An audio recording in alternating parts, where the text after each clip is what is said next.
for this tutorial, I have a study that I want to focus on. So the study title is Evaluating the Importance of Parental Engagement in a Large English Primary School. So we have this study objective. So if you look at the study objectives, to determine what parental engagement means to teachers, to highlight the most effective forms of parental engagement, to determine what teachers prioritize, to determine whether teachers prioritize parental engagement, to evaluate the benefits of strong parental engagement in schools, to evaluate the challenges associated with strong parental engagement in schools, to determine the main barriers of increased parental engagement in schools, and to highlight examples of training and guidance teachers have received in relation to parental engagement. Okay? I want to also open another document here.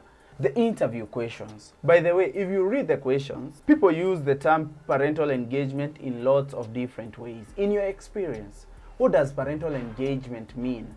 If you compare that question to the first objective, to determine what parental engagement means to teachers, you can see the connection between the interview questions, okay, and the study objectives. So, this is a structured interview that this researcher administered, and that's why we are using the deductive approach to thematic analysis, because this approach works best when we have a structured interview. That means the researcher is asking the same questions to all participants, and they had written down the questions somewhere. The questions were fixed. So the questions and the objectives will help us to develop what we would call the code book or the code structure, rather to determine the themes we want to find out or the themes we want to develop or to construct before we conduct the analysis, which again is the main point of deductive thematic analysis. The main difference between deductive and inductive thematic analysis